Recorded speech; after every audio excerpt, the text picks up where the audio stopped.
And now Chapter 9, Answers by Citing the Lord's Version.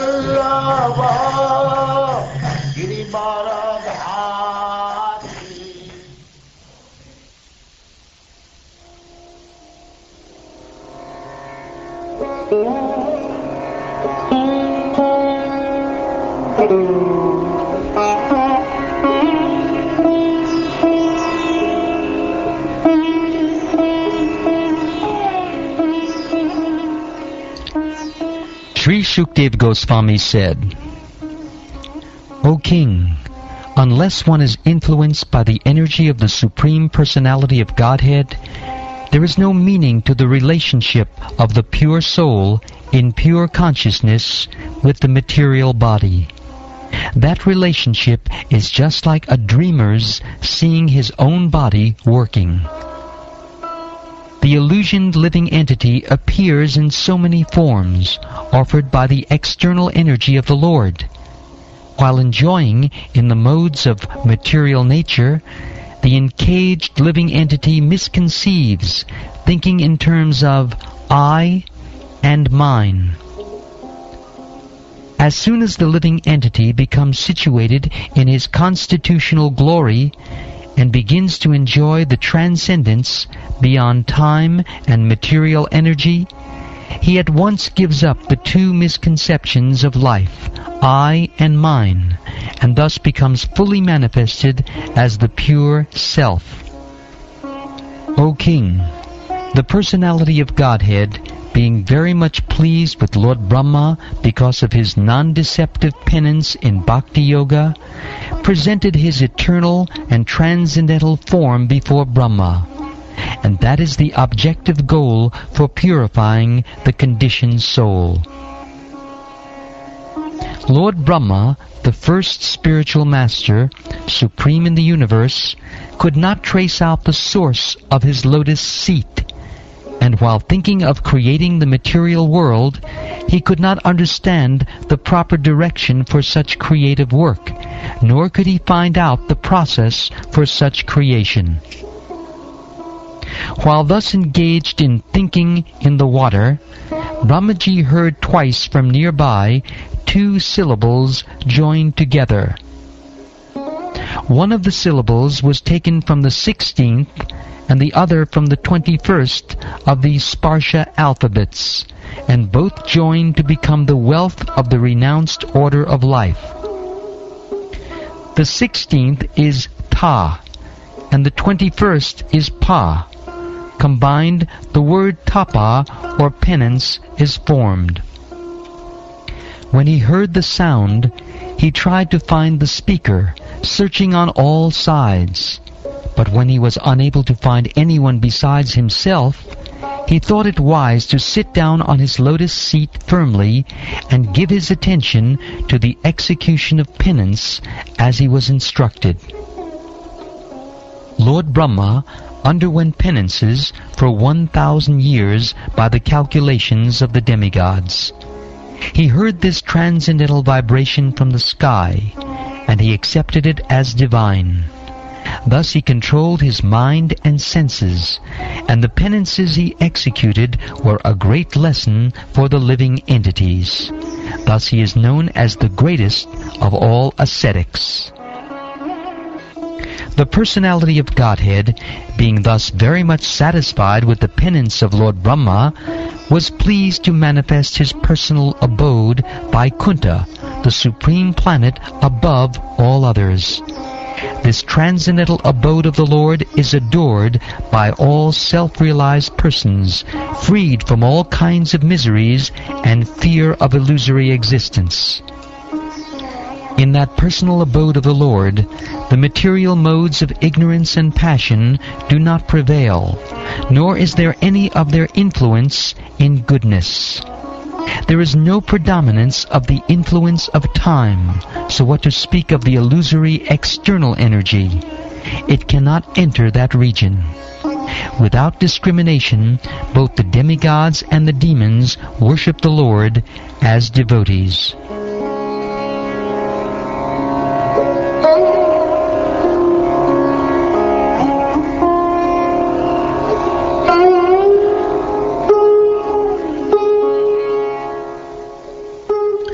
The inhabitants of the Vaikuntha planets are described as having a glowing sky-bluish complexion. Their eyes resemble lotus flowers. Their dress is of yellowish color, and their bodily features very attractive. They are just the age of growing youths. They all have 4 hands.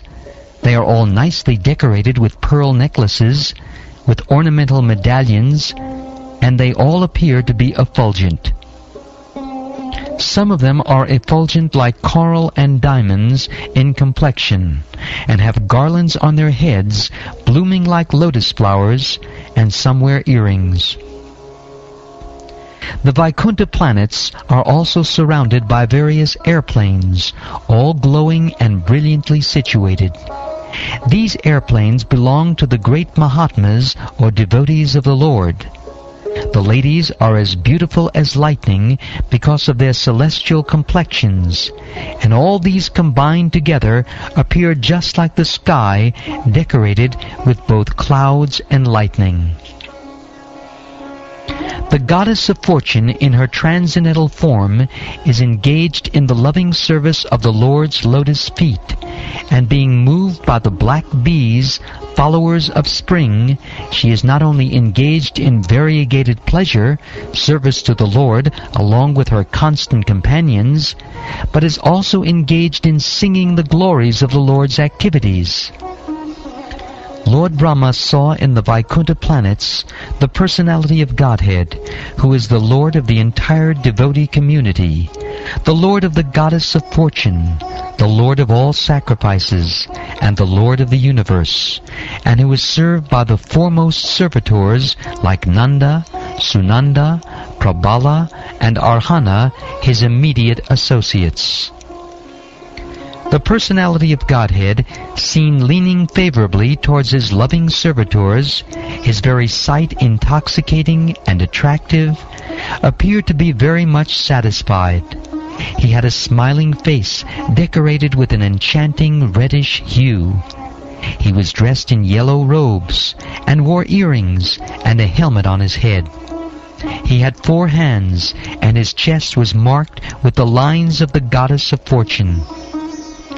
The Lord was seated on his throne and was surrounded by different energies like the 4, the 16, the 5, and the 6 natural opulences, along with other insignificant energies of the temporary character. But he was the factual Supreme Lord, enjoying his own abode. Lord Brahma, thus seeing the personality of Godhead in his fullness, was overwhelmed with joy within his heart, and thus in full transcendental love and ecstasy, his eyes filled with tears of love. He thus bowed down before the Lord. That is the way of the highest perfection for the living being, or the Paramahansa. And seeing Brahma present before him, the Lord accepted him as worthy to create living beings, to be controlled as he desired. And thus being much satisfied with him, the Lord shook hands with Brahma, and, slightly smiling, addressed him thus. The beautiful personality of Godhead addressed Lord Brahma and said, "O Brahma, impregnated with the Vedas, I am very much pleased with your long accumulated penance, with the desire for creation. Hardly am I pleased with the pseudo-mystics. I wish you good luck. O Brahma, you may ask from me, the giver of all benedictions, all that you may desire.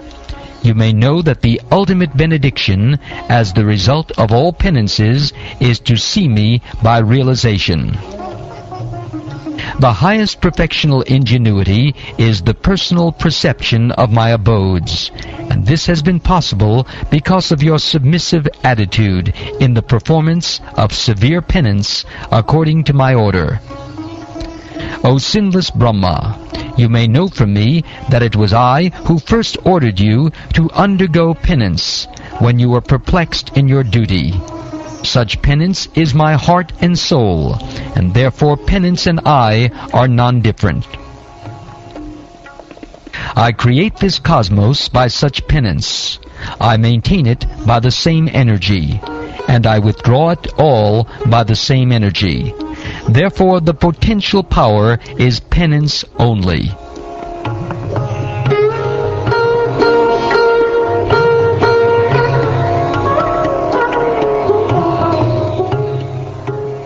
Lord Brahma said,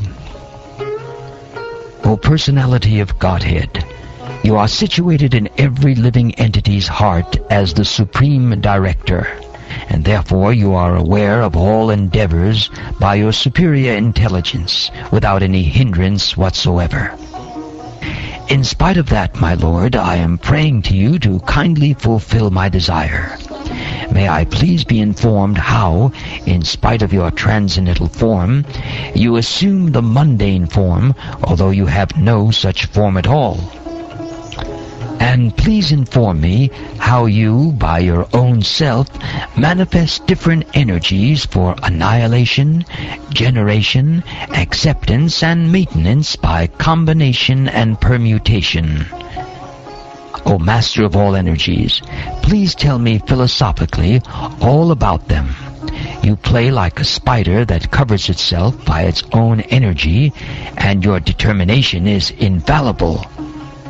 Please tell me so that I may be taught in the matter by the instruction of the Personality of Godhead, and may thus act instrumentally to generate living entities without being conditioned by such activities.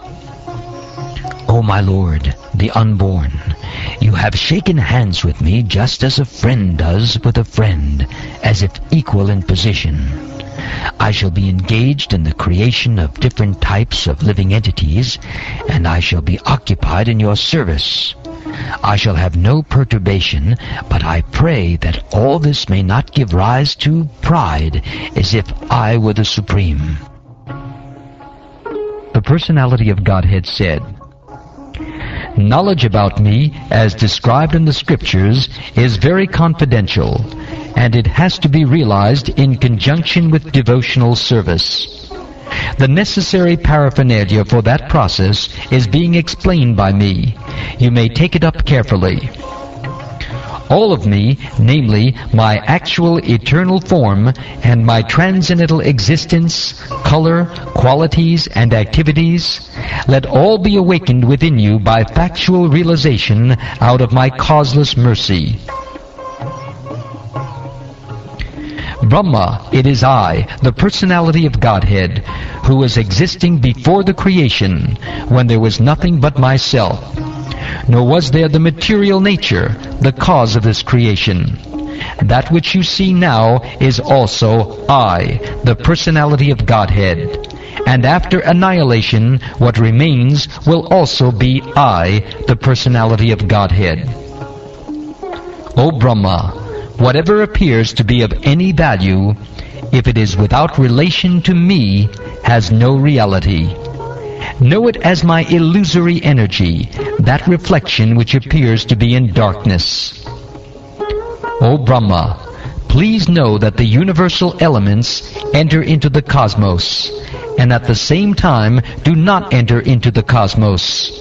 Similarly, I myself also exist within everything created, and at the same time I am outside of everything. A person who is searching after the Supreme Absolute Truth, the Personality of Godhead, must certainly search for it up to this, in all circumstances, in all space and time, and both directly and indirectly. O Brahma, just follow this conclusion by fixed concentration of mind, and no pride will disturb you, neither in the partial nor in the final devastation.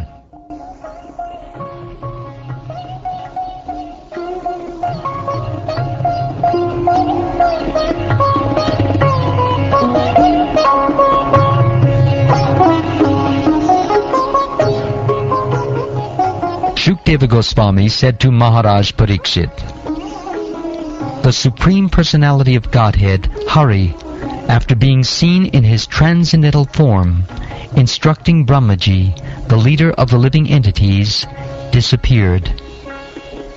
On the disappearance of the Supreme Personality of Godhead, Hari, who is the object of transcendental enjoyment for the senses of devotees, Brahma, with folded hands, began to recreate the universe, full with living entities, as it was previously.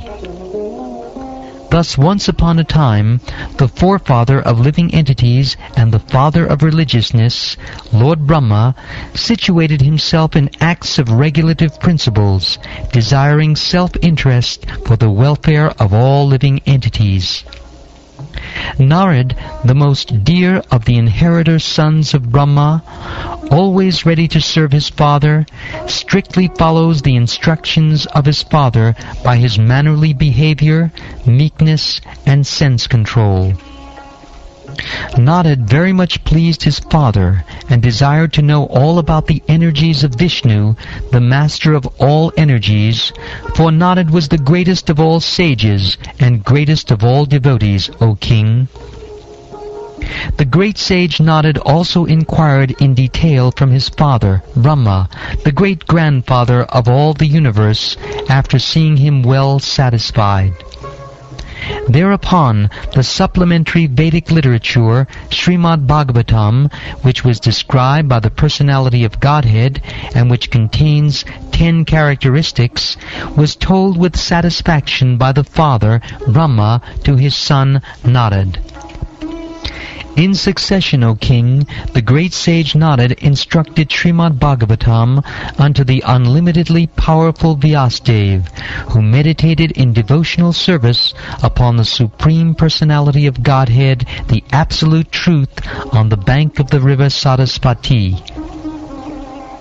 O king, your questions as to how the universe became manifested from the gigantic form of the personality of Godhead, as well as other questions, I shall answer in detail by explanation of the 4 verses already mentioned.